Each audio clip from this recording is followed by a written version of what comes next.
में, ठीक है। अब कितना मार्जिन लेते हैं हम, 0.5 सेंटीमीटर का मार्जिन लेते हैं। इसमें हम मोस्ट माइक्रोग्राफिक सर्जरी कर सकते हैं, ठीक है, और रेडियोथेरेपी दे सकते हैं, पर उन्हीं पेशेंट जो एल्डरली है या फिर जिनमें सर्जरी नहीं कर सकते। और क्या क्या कर सकते हैं, सुपरफिशियल में इलेक्ट्रिक कॉटरी कर सकते हैं, कायरोथेरेपी कर सकते हैं, 5-फ्लोरोयूरासिल दे सकते हैं, टॉपिकल इंटरफेरॉन दे सकते हैं, इमिक्वाइड क्रीम दे सकते हैं। फिर हम आते हैं लेप्रेसी में। लेप्रेसी इंपॉर्टेंट है। पहले हम आते हैं समरी में, तो ये कौन सा बैक्टीरिया कराता है, माइकोबैक्टीरियम लेप्री, ठीक है। मैनिफेस्टेशन डिपेंड करती है सेल इम्यूनिटी पेशेंट की। डायग्नोस्टिक क्राइटेरिया क्या है कि इनमें से एटलीस्ट एक तो प्रेजेंट होना चाहिए। पहला है hypopigmented erythematous skin lesions with involvement of peripheral nerves. अब नर्व्स कैसे होंगी, थिक होंगी, सेंसरी इंपेयरमेंट होगा या फिर मोटर वीकनेस होगी, तो हाइपोपिगमेंटेशन एंड नर्व्स। या फिर पॉजिटिव स्किन स्मीयर है for AB acid fast bacilli. Main organ क्या होता है, skin and peripheral nerves. Morphology क्या होगी, प्रोटोटाइप क्या होगा, एट्रोफिक या फिर हाइपोपिगमेंटेड होगा। हाइपरस्थेटिक मतलब वहाँ पे सेंसरी सेंसेशंस नहीं होंगी, मतलब सेंसरी इन्वॉल्वमेंट नहीं होगी, ठीक है। तो मैक्यूल्स और पैप्यूल्स होंगे, ठीक है। और ये कहाँ मिलते हैं, लेप्रोमेटस एंड्स में मिलते हैं, जो ये नोड्यूल्स हैं, पैप्यूल्स और नोड्यूल्स हैं। मैक्यूल्स और प्लेग्स भी मिलते हैं, पर पैप्यूल्स और नोड्यूल्स लेप्रोमेटस एंड में मिलते हैं, अभी हम टेक्स्ट में पढ़ेंगे। विद लॉस ऑफ अपेंडेजेस, वहाँ पे स्वेटिंग भी नहीं होगी और हेयर भी नहीं होंगे। Depending on size, symmetry, morphology, ठीक है। हमने इसको डिफाइन कर रखा है 3 क्लासेस में। पहला होता है इंटरमीडिएट लेप्रेसी, जिसको जो इल डिफाइंड होता है, हम इसको नहीं कर सकते, ठीक है। ये बोथ ट्यूबरकुलॉइड एंड बॉर्डरलाइन ट्यूबरकुलॉइड की लेप्रेसी की सॉरी ट्यूबरकुलॉइड एंड लेप्रोमेटस लेप्रेसी के कैरेक्टरिस्टिक्स दिखाता है। तो इसमें क्या होगा, डिफाइंड मैक्यूल होगा और हमेशा ही मैक्यूल होगा। सेंसरी इंपेयरमेंट होगी on the face of children. फिर हम आते हैं ट्यूबरकुलॉइड। ट्यूबरकुलॉइड में क्या होगा, सिंगल या फिर वेल डिफाइंड एनेस्थेटिक लीजन होगा, ठीक है, और regional nerves will be thicken. फिर बॉर्डर लाइन ट्यूबरकुलॉइड आता है, इसमें भी फ्यू वेल डिफाइंड हाइपोएस्थेटिक लीजन्स होंगे with satellite lesions, few nerves involve. Border line पे आते हैं तो मल्टीपल होंगे, बायलेटरल होंगे और एनुलर प्लाक्स होंगे, तो इसको क्या कहते हैं, inverted saucer appearance with hyperaesthesia. Few nerves involve है। फिर बॉर्डर लाइन लेप्रोमेटस है, मल्टीपल है, मिनिमली हाइपोस्थेटिक है, इल डिफाइंड है, मेनी नर्व्स, बायलेटरल टेंडेंसी होती है, सिमेट्री।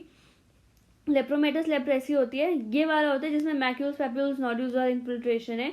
सिमेट्रिक इन्वॉल्वमेंट है, glove and stocking sensory impairment है। सिस्टमिक इन्वॉल्वमेंट भी कॉमन है, जैसे eyes, testis and reticular endothelial system, ठीक है। तो ये एक स्पेक्ट्रम है, अभी हो सकता है आपको समझ में ना आओ, फिर हम आगे जब टेबल पढ़ेंगे तो उसमें आपको समझ में आएगा। रिएक्शंस की बात करते हैं तो एक टाइप 1 होता है जो बॉर्डर लाइन में दिखता है, और एक टाइप 2 होता है जो बॉर्डर लाइन लेप्रोमेटस एंड लेप्रोमेटस लेप्रेसी में मिलता है। कॉम्प्लिकेशन क्या, मोटर पाल्सीज हो सकती है, क्लॉ हैंड हो सकता है, फुट ड्रॉप हो सकता है, फेशियल पैरालिसिस हो सकता है, ट्रॉफिक अल्सर्स हो सकते हैं, आई कॉम्प्लिकेशंस हो सकते हैं। डायग्नोसिस की बात करते हैं तो कार्डिनल फीचर्स जो है क्लिनिकल उससे कर लेंगे, और फिर हम बैक्टीरियोलॉजिकल या फिर इम्यूनोलॉजिकल क्राइटेरिया लगाते हैं, इसको कहते हैं रिडले जॉपलिंग क्लासिफिकेशन, उसके बेसिस पे कर सकते हैं। ट्रीटमेंट क्या है, पॉसीबैक्टीरिया और मल्टीबैसिलरी पॉसीबैसिलरी और मल्टीबैसिलरी में हम डिवाइड कर देते हैं, ठीक है। अगर 5 से कम लीजन्स है तो पॉसीबैसिलरी, अगर 5 से ज्यादा लीजन्स है तो मल्टीबैसिलरी। मल्टी ड्रग थेरेपी देते हैं, पॉसीबैसिलरी में डैप्सोन देते हैं 100 मिलीग्राम एंड सुपरवाइज करते हैं मंथली, और रिफैम्पिसिन देते हैं 600 मिलीग्राम फॉर 6 मंथ। फिर मल्टीबैसिलरी में डेली डैप्सोन देते हैं 100 मिलीग्राम, सेम है। क्लोफाजिमीन देते हैं 50 milligram and supervised by rifampicin 600 milligram, और क्लोफाजिमीन कितना देंगे, 300 मिलीग्राम फॉर 12 मंथ्स। रिएक्शन है, अगर टाइप 1 है तो ओरल स्टेरॉइड्स एनसेड, और टाइप 2 है तो ओरल स्टेरॉइड एनसेड एंड थैलिडोमाइड। अभी हम ये सब पढ़ेंगे। कंट्रोल स्ट्रैटेजी क्या है, प्रेवलेंस को कम करना है, जो भी डिसेबिलिटी है या फिर कोई भी मेडिकल रिहैबिलिटेशन है वो कराना है, डिसेबिलिटी प्रिवेंट करनी है और रिकंस्ट्रक्शन सर्जरी करनी है, तो RCS एंड PODMR। इटोलॉजी पे आते हैं, मेन टेक्स्ट पे आते हैं, तो माइकोबैक्टीरियम लेप्रे कराता है, एसिड फास्ट बैक्टीरिया है, ठीक है, TB का भाई है। ये जनरली रेस्पिरेटरी ट्रांसमिशन होता है, पर इसके लिए क्रॉनिक एक्सपोजर चाहिए होता है, ऐसा नहीं कि एक बार किसी ने यहाँ पे छींक दिया तो आपको हो जाएगा, ठीक है, उसकी इम्यूनिटी पे डिपेंड करता है, इसको हम कल्चर नहीं कर सकते हैं। ठीक है, इसके लिए हम माउस फुट पैड होता है उस पर कल्चर कर सकते हैं, बाकी ये आर्टिफिशियली हम कल्चर नहीं कर सकते हैं।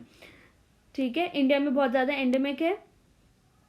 मल्टी ड्रग थेरेपी देते हैं, WHO ने इसके लिए रिकमेंड किया है। ओके, एलिमिनेशन करना है। एलिमिनेशन का मतलब क्या है, 1 in 10,000 होने चाहिए केसेस, इससे ज़्यादा कम होने चाहिए। और इराडिकेशन जहाँ पे कोई भी केस ना मिले। ठीक है, तो ये आप देख सकते हैं, रिलेशनशिप देख सकते हैं। अगर आपकी गुड इम्यूनिटी है तो आपको सब क्लिनिकल डिजीज होगी वो खुद ही ठीक हो जाएगी, या फिर लोकलाइज डिजीज होगी वो सेल्फ हील कर जाएगी, पर्सिस्ट नहीं होगी। पर अगर आपको पुअर इम्यूनिटी है तो पूरी बॉडी में फैल जाएगी। While it is feasible to eliminate leprosy, it would take much longer to eradicate the disease. ठीक है, फिर हम आते हैं पैथोजेनेसिस में। तो एक तो इसमें बहुत ही लॉन्ग इंक्यूबेशन पीरियड है, ईयर्स लग जाते हैं, इसको कल्चर नहीं कर सकते और पॉसिटी ऑफ एनिमल मॉडल्स। ठीक है, फिर there is no difference in virulence of organism causing localise या जनरलाइज डिजीज। ऑर्गेनिज्म सेम रहेगा, वो होस्ट पे डिपेंड करता है। गुड है इम्यूनिटी तो लोकलाइज्ड होगा, पुअर है इम्यूनिटी तो वाइड स्प्रेड होगा। ठीक है, फिर हम आते हैं रिडले-जॉब क्लासिफिकेशन पे आते हैं। अब देखो इसमें क्या होता है, लेप्रेसी को हमने क्लासिफाई किया है polar and border line leprosy. Polar मतलब स्टेबल लेप्रेसी, बॉर्डर लाइन मतलब अनस्टेबल लेप्रेसी। अब जो हम वो ऊपर पढ़ रहे थे, जो कंफ्यूजिंग सा पार्ट था, ये है ट्यूबरकुलॉइड leprosy, border line ट्यूबरकुलॉइड, mid border line लेप्रोमेटस and लेप्रोमेटस leprosy.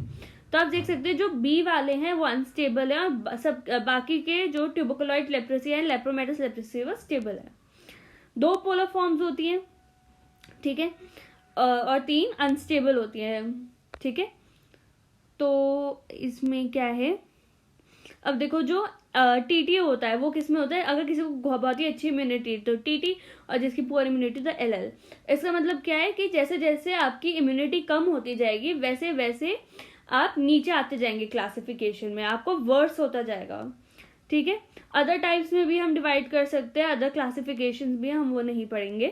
ठीक है, कार्डिनल फीचर्स क्या है, एंडेमिक एरिया में लेप्रेसी कब होगा, जब उसमें से एक कार्डिनल फीचर होगा, जैसे कि स्किन लीजन होगा, और उसमें क्या होगा, सेंसरी लॉस होगा, स्किन स्मीयर पॉजिटिव होगा। ठीक है, एक पर्सन है जिसको स्किन लीजन है, नर्व डैमेज है। ठीक है, और उसमें कार्डिनल साइंस एब्सेंट या डाउटफुल है तो उसको सस्पेक्टेड केस में डाल देंगे। ठीक है, he should be counselled and follow करना है इसको 6 मंथ के बाद, अगर वर्सन हो जाती है इसकी लीजन्स। ओके, तो इन्होंने ये दे रखा है, इंटरमीडिएट है, हील करेगा, परसिस्ट करेगा, पर डिटर्मिनेंट है, तो हमारे वो 3 तरह के क्लासिफिकेशन आ जाएंगे। प्रोटोटाइप स्किन इन्फेक्शन कर सकते हैं, या तो सिंगल होगा जो हमारा होता है ट्यूबरकुलॉइड में, और मल्टीपल होगा जो हमारा होता है लेप्रोमेटस में। हाइपोपिगमेंटेड होगा, इरिथमेटस भी हो सकता है, जरूरी नहीं है, मैक्यूलर पैप्यूल होगा। ठीक है, अगर BL है, बॉर्डर लाइन लेप्रोमेटस, और पैप्यूलर नोड्यूल्स होते हैं LL में। वेल डिफाइंड होंगे हमारे स्टार्टिंग वाले उसमें। ठीक है, अब आप देख सकते हैं well defined plaque of leprosy has cliff edge and less defined has your sloping edge, और इन्होंने डायग्राम में दिखा भी रखा है। एपिडर्मल एट्रोफी हो सकती है, जो लीजन है वो शाइनी होगा। ठीक है, एपिडेंजस लूज हो जाएंगे। ठीक है, हाइपोएस्थीजिया होगा, एस्थीजिया मतलब कुछ महसूस नहीं हो रहा, हाइपोएस्थीजिया कम सेंसेशंस मिल रही हैं। ठीक है, और आप देख सकते हैं कि LL में क्या लिखा है, नॉर्मल एस्थेटिक होगा, मतलब उसको सेंसेशन होगी, और सबसे पहला सेंसेशन जो जाता है वो होता है पेन का, और उसके बाद टेम्परेचर।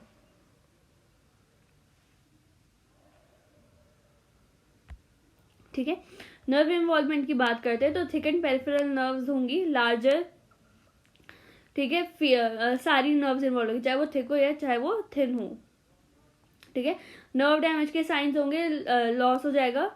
ठीक है, TT में मोस्ट लॉस होता है सेंसेशंस का, और सबसे कम होता है LL में, हम ये पढ़ चुके हैं। ग्लव एंड स्टॉकिंग डिफॉर्मिटी मिलती है LL में। ठीक है, वीकनेसेस मसल भी मिलती है। ठीक है, पॉजिटिव स्किन स्मीयर होगा। ठीक है, जील नेसल स्टेनिंग करेंगे। फिर इंटरमीडिएट लेप्रेसी क्या होती है, ये बच्चों के फेस पे दिखती है, ये हमेशा हमेशा एक मैक्यूल होता है, पीछे भी हम बहुत बार रिपीट कर चुके हैं। इल डिफाइंड है, एट्रोफिक है, हाइपोएस्थेटिक या नॉर्मोएस्थेटिक होता है। नॉर्मोएस्थेटिक का क्या मतलब होता है कि छोटे छोटे एरियाज होते हैं ना, उनमें सेंसेशंस नहीं जाते, और ऐसा क्यों होता है, क्योंकि वो रिचली सप्लाइड होता है नर्व से, तो एक नर्व खराब हो जाएगी दूसरी कॉम्पनसेट कर देगी। फिर हम आते हैं ट्यूबरकुलॉइड लेप्रेसी में, ठीक है, लोकलाइज्ड फॉर्म है इन्फेक्शन का, यहाँ पे वेल डिफाइंड है, हाइपोस्थेसिया, एस्थेटिक है, एक्टिव बॉर्डर है, ठीक है, सुपरफिशियल फीडर और regional lymph node is thickener और नोडुलर। इस बार ये देखते हैं, ये है इंटरमीडिएट, वेल डिफाइंड, इल डिफाइंड है, हाइपोपिगमेंटेड है। ये है ट्यूबरकुलॉइड, देख सकते हैं फीडर जो नर्व है वो एकदम थिक जैसा दिख रहा है। फिर लेप्रोमेटस लेप्रेसी में देख सकते हैं, पहला ऊपर वाला है डिफ्यूज, फिर बीच वाला जो ईयर है इसमें इन्फिल्ट्रेशन हो चुका है लोब में, ठीक है, और फिर नीचे वाले में नेजल डिफॉर्मिटी एंड म्यूकोसिलरी मेड्रोसिस देख सकते हैं आप। ये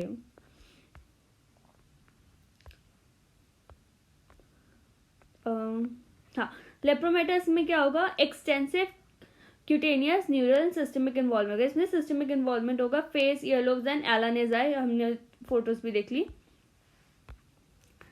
ठीक है। इसमें क्या होगा, lateral third of the eyebrow lose हो जाएगा, तो उसको कहते हैं सुप्रासिलरी मैडरोसिस, ठीक है। फेशियल डिफॉर्मिटीज रेयर है, उसको छोड़ो। क्यूटेनियस की बात करते हैं तो मैक्यूल्स बनेंगे, हाइपोपिगमेंटेड होंगे, इरिथमेटस भी हो सकते हैं, ठीक है। इसमें क्या दिखा रहे हैं, ये लेप्रोमेटस लेप्रेसी है, ठीक है, इसमें क्या है, मल्टीपल बेयरली परसेप्टेबल लीजन्स है बैक पे फर्स्ट में, सेकंड में इन्फिल्ट्रेशन है चिन स्किन में, और नीचे है हिस्टोइड नोड्यूल और नॉर्मल स्किन, ठीक है। सो ये डायग्राम बना सकते हैं लेप्रोमेटस लेप्रेसी में। क्लॉइंग ऑफ हैंड्स होगा, रिस्ट ड्रॉप होगा, ट्रॉफिक अल्सर्स होंगे, ग्लव स्टॉकिंग, एनेस्थीसिया होगा, नेजल डिफॉर्मिटी होगी, सुप्रासिलरी मेड्रोसिस होगा, इन्फिल्ट्रेशन होगा स्किन का, ठीक है। फिर हम आते हैं पैपिलोनोड्यूल्स हो गए, ये भी most frequent type of legion है एलएल में। हिस्टोइड लेप्रेसी हो सकती है जिसकी अभी हमने फोटो देखी, इसमें जूसी होगा, जूसी क्यूटेनियस नोड्यूल्स होंगे, ठीक है। फिर nerve involvement, bilaterally nerve thicken हो जाएंगी, टेंडर होंगी, टाइप 2 रिएक्शन होगा, हम पढ़ चुके हैं, ठीक है। ग्लव स्टॉकिंग डिफॉर्मिटी जो ऊपर वाला डायग्राम है वो भी बना के आ जाओगे तो काफी है। सिस्टमिक इन्वॉल्वमेंट में लिम्फ नोड्स इन्वॉल्व होंगे, अभी तक लिम्फ नोड्स इन्वॉल्व नहीं हो रहे थे, हिपैटोस्प्लीनोमेगाली होगी, ऑक्यूलर इन्वॉल्वमेंट होगा, टेस्टिकुलर एट्रोफी हो जाएगी। लेप्रोमेटस में देखो अब क्या क्या है, सारी नर्व्स इन्वॉल्व होंगी। नर्व्स के में सूरल नर्व, पोस्टीरियर टिबियल, लैटरल पॉप्लीटियल, अब देखो ब्रेकियल में मीडियन, अल्नर, रेडियल, और रेडियल की भी रेडियल क्यूटेनियस होगी और ग्रेटर ऑरिकुलर होगी ऑक्सीपुट के पास। अब देख सकते हो ये बॉर्डर लाइन ट्यूबरकुलॉइड है, आप देख सकते हो हाइपरपिगमेंटेड एरिया हम देख पा रहे हैं। यह है बॉर्डर लाइन लेप्रोमेटस, स्मॉल है, सिमेट्रिकल है, पर लीजन स्मॉल और इल डिफाइंड है, ठीक है। फिर हम आते हैं बॉर्डर लाइन ट्यूबरकुलॉइड में, ये हाइपोथेटिक हाइपोपिगमेंटेड होगा, मैक्यूल पैप्यूल होगा।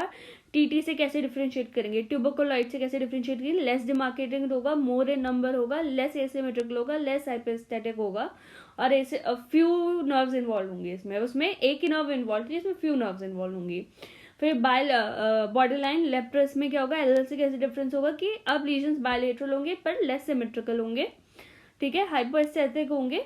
देखो सिंपल है, जैसे जैसे ग्रेड बढ़ रहा है वैसे वैसे नंबर ऑफ लीजन्स बढ़ रहे हैं, स्मॉल होते जा रहे हैं, हाइपोपिगमेंटेशन कम होता जा रहा है, हाइपोएस्थीसिया कम होता जा रहा है, ठीक है। अब देखो बीबी में ये एक दे रखा है इन्वर्टेड सॉसर अपीयरेंस, इसका मतलब क्या है कि जो लीजन्स है वो एरिथेमेटस रेज्ड एनुलर प्लाग्स होंगे, सेंट्रल क्लियरिंग होगी, स्लोपिंग एजेस होगी। फोटो का है, ये तो टाइप 1 है, हाँ, इन्वर्टेड सॉसर शेप, जो ये ए देख रहे हैं आप, ये है एरिथेमेटस एनुलर प्लाग जो इन्होंने डेफिनेशन दी, और बी वाला ये है इन्वर्टेड सॉसर अपीयरेंस, पता नहीं कैसे इन्वर्टेड है, मल्टीपल होंगे, थिकन्ड होंगे, ठीक है। रिएक्शन की बात करते हैं, लेप्रा रिएक्शन पूछ लेते हैं, तो क्या होता है, इन reactions in leprosy are acute episodes in chronic course of leprosy, तो एक्यूट रिएक्शंस होते हैं। टाइप 1 टाइप 2 रिएक्शन, हम जैसे टाइप 1 टाइप 2 पढ़ रहे हैं तो आप पूछ रहे होंगे कि होता क्या है। टाइप 1 क्या होता है, बॉर्डर लाइन लेप्रेसी जो अनस्टेबल है, उसमें क्या होगा, पैथोजेनेसिस में क्या होगा, ऑल्टरेशन हो जाती है सेल मीडिएटेड इम्यूनिटी की, ठीक है। सो इसमें क्या होगा, अपग्रेडिंग रिएक्शन और रिवर्सल रिएक्शन। अगर CMI इम्प्रूव करती है तो पेशेंट क्या है, ट्यूबरकुलॉइड की तरफ जाएगा, ठीक है। डाउनग्रेड में अगर CMI वर्सन होती है तो पेशेंट उल्टी तरफ जाएगा। तो ये किस में देखी जाती है, natural course of disease and pregnancy, ये इंपॉर्टेंट हो गया। मैनिफेस्टेशंस की बात करते हैं तो इरिदमा होगा, इडीमा होगा, scaling of the pre existing lesion होगा, अपीयरेंस ऑफ न्यू लीजन होगा, न्यूराइटिस होगा, नर्व्स टेंडर होंगे और appearance of new areas of sensory impairment and motor deficiency. Type 2 पे होता है, इसको इरिदमा नोडोसम लेप्रोसम कहते हैं, ENL।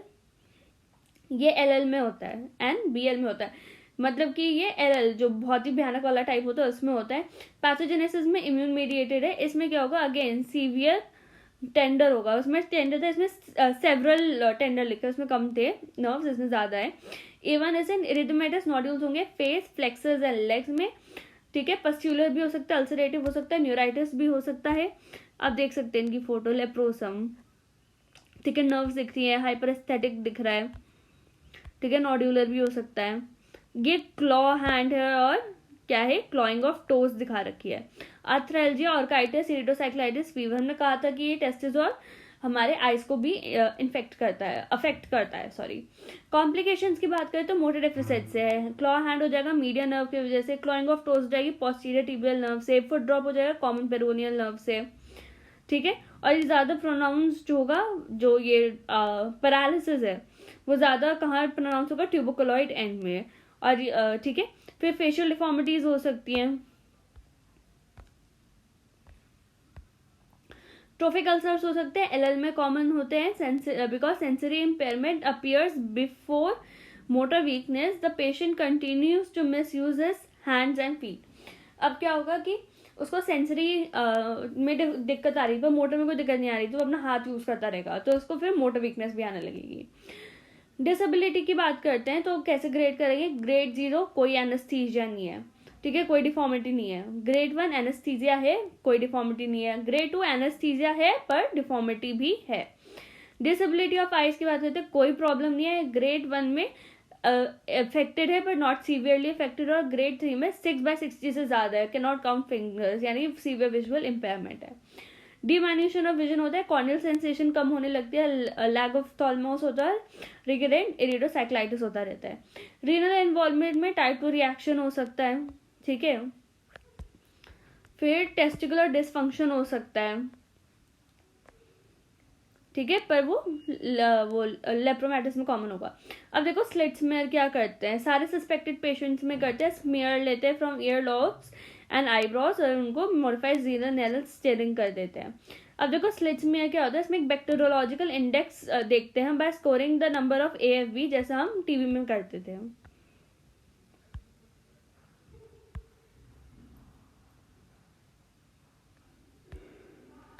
ठीक है,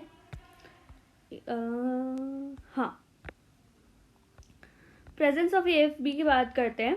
इन सजेस्टिव स्किन लीजन्स, अगर एब्सेंस है नर्व सेंसरी डेफिसिट का, तो वो हमें हेल्प करता है कंफर्म करने में, ठीक है। अगर पॉजिटिव है तो अगर AFB पॉजिटिव है तो इसका मतलब चाहे सिम्टम्स है कि नहीं, वो हमेशा पॉजिटिव होगा। पर अगर सिम्टम्स और AFB पॉजिटिव या नेगेटिव तो इनडिटर्मिनेंट होता है, अभी उसको हम 6 बार फॉलो करते हैं। बायोप्सी करते हैं कंफर्मेशन के लिए, क्लासिफिकेशन के लिए, ठीक है। 2 कैरेक्टरिस्टिक फीचर्स होते हैं, ये इसमें दिखा रखा है। ट्यूबरकुलॉइड एक साइड हो गया और हमारा लेप्रोमेटस एक साइड हो गया।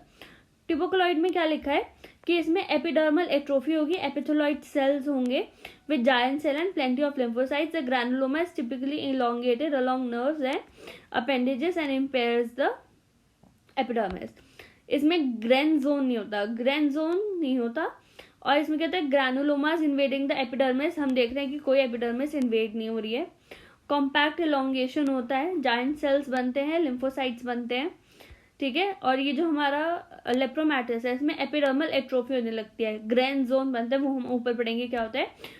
Loose granuloma made of foamy macrophages, ठीक है, तो इसमें जायंट सेल्स नहीं होते हैं। A granuloma is typically diffuse and it is separated from the epidermis by your Gren zone, ठीक है। तो अगर कोई जोन होता है grain zone, that differentiates your epidermis from your granuloma, ठीक है। अब देखो फिर से हम पढ़ेंगे ग्रैनुलोमा के ट्यूबरकुलॉइड एंड में क्या होगा, एपिथेलॉइड सेल्स है, जायंट सेल्स है, लिपोसाइट्स है, वेल डिफाइंड है। लेप्रोमेटस में इल डिफाइंड है, फोमी मैक्रोफेजेस है। नर्व इन्वॉल्वमेंट है, डिस्ट्रक्शन हो सकता है, न्यूराइटिस हो सकता है, पेरिफेरल इन्फिल्ट्रेशन होता है। लेप्रोमेंट टेस्ट डायग्नोस्टिक नहीं पर प्रोग्नोस्टिक होता है। अगर ये पॉजिटिव है तो मतलब कि गुड इम्यूनिटी है, ठीक है। Patient is able to contain the infection, मतलब उसको ट्यूबरकुलॉइड लेप्रेसी है। लेप्रोमेन अगर नेगेटिव है तो पेशेंट को या तो लेप्रोमेटस लेप्रेसी या फिर बॉर्डर लाइन है। टेस्ट और क्या क्या कर सकते हैं, अनीमिया देख सकते हैं, क्योंकि डैप्सोन लेने वालों को ग्लूकोज अगर कोई ग्लूकोज 6 फॉस्फेट डेफिशिएंसी के साथ डैप्सोन लेता है तो उसको एनीमिया होने के चांसेस रहते हैं, ठीक है। रीनल फंक्शन टेस्ट एलएल में देखते हैं, ठीक है। रेडियोलॉजिकल में एक्सरे देखते हैं, ठीक है। एक्सरे रूल आउट करते हैं कि पल्मोनरी ट्यूबरकुलोसिस तो नहीं है, ठीक है। Because otherwise a patient with tuberculosis would receive anti tuberculous monotherapy with rifampicin, मतलब उसको रिफैम्पिसिन एक साथ ही दे देंगे, अलग से देने की जरूरत नहीं पड़ेगी। एक्सरे करेंगे हैंड्स एंड फीट का तो सी कोई बोन तो इन्वॉल्व नहीं है, ठीक है। कार्डिनल साइंस क्या होते हैं, skin lesion with sensory loss या फिर पॉजिटिव है। सस्पेक्टेड केस भी हमने देख लिया है। अब आप देख रहे हैं टेबल, तो इसमें देखो नंबर बढ़ता जा रहा है, साइज छोटा होता जा रहा है, सेंसेशंस हाइपोस्थेटिक होती जा रही है, मतलब कि हाइपोस्थेसिया कम होता जाता है, एंड में आते आते क्या नॉर्मोस्थेटिक हो जाता है, सिमेट्री होने लग जाती है एंड तक आते आते। मैक्यूल्स होते हैं, प्लेग्स होते हैं, मैक्यूल्स प्लेग्स होते हैं और नोडुल्स बन जाते हैं। नर्व में number of nerve involve increase करता है, ठीक है। फिर लेप्रोमेन टेस्ट नेगेटिव होता जाता है, ग्रैनुलोमा वेल डिफाइंड होता है, फिर आगे बढ़ता जाता है, ग्रैन जोन आने लगता है, एएफबी पॉजिटिव होने लगता है, मतलब नंबर ऑफ बैसिलाई बढ़ जाते हैं, मल्टी बैसिलरी होने लगता है आपका एलएल में, और पॉलीबैसिलरी होता है टीटी में, ठीक है। डिफरेंशियल क्या हो सकता है इसका, टीरियासिस वर्सिकलर हो सकता है, टीरियासिस एल्बा हो सकता है, विटिलागो हो सकता है, ठीक है। पोस्ट काला आजार डर्मल लीशमेनियासिस हो सकता है। ट्रीटमेंट क्या है, पहले तो रियश्योर करेंगे पेशेंट को, फिर हम एडुकेट करेंगे कि कॉन्टेजियस नहीं है इतना, ठीक है। फिर हम उनको बताएंगे अगर सेंसरी इम्पेयरमेंट है रिगार्डिंग हैंड्स एंड फीट तो कैसे केयर करनी है, हैंड्स आइज एंड फीट की काउंसलिंग करेंगे, रेगुलर थेरेपी देंगे। पॉलीबैसिलरी मतलब लेस बैक्टीरियल लोड, मल्टीबैसिलरी मतलब मोर बैक्टीरियल लोड, उस हिसाब से हम ट्रीटमेंट देते हैं। तो हम पहले भी पढ़ चुके हैं, 5 से कम लीजन होंगे तो पॉलीबैसिलरी होगा। 6 months to be completed in 9 months, क्या होता है 6 months to be completed in 9 months, इसका मतलब है। सुपरवाइज है मंथली रिफैम्पिसिन देंगे 600 मिलीग्राम और डैप्सोन देते हैं 100 मिलीग्राम। फिर अगर 5 से ज्यादा लीजन तो मल्टीबैसिलरी होगा, 12 months है to be completed in 18 months। Again rifampicin and clofazimine 300 milligram है, 600 milligram, dapsone 100 milligram and clofazimine 500 milligram, मतलब 50 मिलीग्राम, मतलब आधा आधा।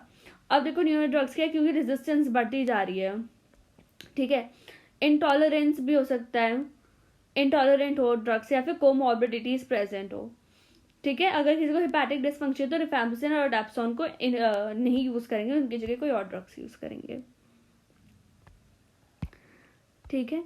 तो आप देख सकते हैं डैप्सोन को हमने पहले बता दिया G6PD डेफिशिएंसी में नहीं देना, रिफैम्पिसिन को हेपेटाइटिस में नहीं देना।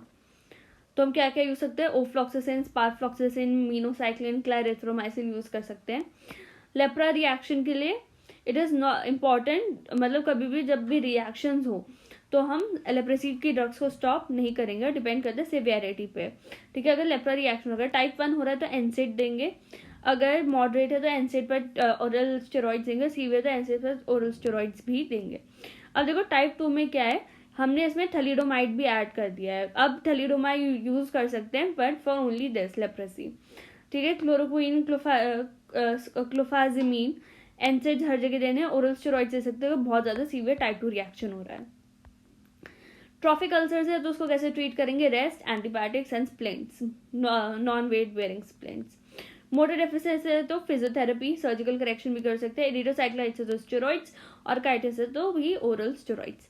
वैक्सीन है बीसीजी से भी, मतलब अगर वैक्सीन लगाते हो तो उससे भी ठीक हो जाता है, ठीक है। इम्यूनोप्रोफाइलैक्सिस, ठीक है, ये कर सकते हैं, वैक्सीन इसलिए यूज करते हैं ताकि अगर घर में किसी को हो तो दूसरों का ना हो जाए, इम्यूनोथेरेपी के लिए यूज करते हैं।